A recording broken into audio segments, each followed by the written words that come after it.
মমতা বন্দ্যোপাধ্যায়ের শাড়ি নিয়ে কটাক্ষ শুভেন্দুর। স্ট্রং রুমের লড়াইয়ে নয়া মাত্রা বিরোধী নেতার। সত্যি কি শাড়ির আড়ালে লুকোনো ছিল কোনো বিশেষ রাজনৈতিক চিত্রনাট্য, নাকি এই মুখ্যমন্ত্রীর সাদা মাটা রূপের আড়ালেই লুকিয়েছিল স্ট্রং রুম দখলের বড় পরিকল্পনা?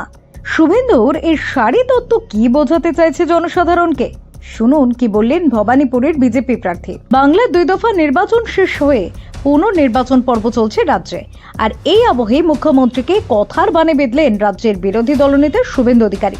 আসলে এদিন তৃণমূলের তরফে তোলা স্ট্রংরুম বিতর্ক এবং ইভিএম কারচুপির অভিযোগ নিয়ে মুখ খুলেছিলেন তিনি। তার মতে তৃণমূল ক্ষমতা হারাতে চলেছে, আর তাই এসব অভিযোগ তুলে তারা নাটক করছে। যদিও এই বাকবিতণ্ডা শুরু হয়েছে চলতি সপ্তাহের বৃহস্পতিবার রাতে। সেদিন স্ট্রংরুম থেকে বেরিয়ে মমতা আচমকাই কমিশনের বিরুদ্ধে তোপের পর তোপ দাগতে শুরু করেন। তিনি জানান, রাজ্যের নানা প্রান্ত থেকে ভোট কারচুপির কথা শুনেই তিনি স্ট্রংরুম দেখতে এসেছিলেন। আর এরপরই তৃণমূল সুপ্রিমোকে বলতে শোনা যায়, 26-এর ভোট পুরো একপাক্ষিকভাবে হচ্ছে, বাইরের লোক এসে ব্যালট এদিক ওদিক করছে।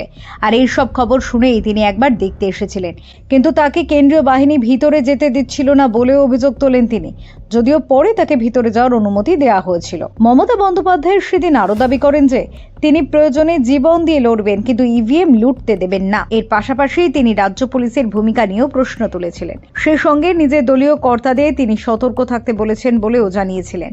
যদিও এই সমস্ত ঘটনাকে গেরুয়া শিবির নাটক বলে আখ্যা দিয়েছে, তবে শুভেন্দু অধিকারী যা বলেছেন তাতে রাজনৈতিক মহলে জোর চর্চা শুরু হয়েছে। ভবানীপুরের এবারের প্রার্থী শুভেন্দু অধিকারী ঘটনা প্রসঙ্গে এবার বলেন, মমতা পরিকল্পনা করেই বাড়িতে পরার শাড়ি পরে স্ট্রং রুমে গিয়েছিলেন।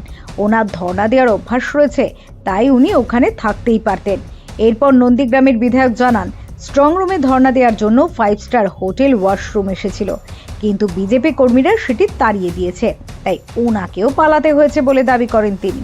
শুভেন্দুও জানান, মমতা পরিকল্পনা করে সেদিন স্ট্রং রুমে পা রেখেছিলেন। তিনি সিদ্ধান্ত নিয়েছিলেন 4 তারিখ যতক্ষণ না তিনি হারছেন ততক্ষণ ওখানে বসে থাকবেন, কিন্তু তার সেই প্ল্যান সাকসেস হয়নি বলেই দাবি করেছেন শুভেন্দু অধিকারী। তার মতে তৃণমূল এখন ক্ষমতা হারানোর মুখে দাঁড়িয়ে। এতদিন রাজনীতিকে ওরা পেশা বানিয়ে চালাচ্ছিল, কিন্তু সরকার থেকে সরে গেলেই ওদের পুরো কাঠামো ভেঙে পড়বে। এদিকে বাংলার মানুষ এবার পরিবর্তনের পক্ষে রায় দিচ্ছেন, তাই এবার তৃণমূলের পতন নিশ্চিত বলেই মনে করছেন বিরোধী দলনেতা। এ বিষয়ে আপনাদের কি মতামত জানাতে ভুলবেন না কমেন্টে। Bureau report, talk to time.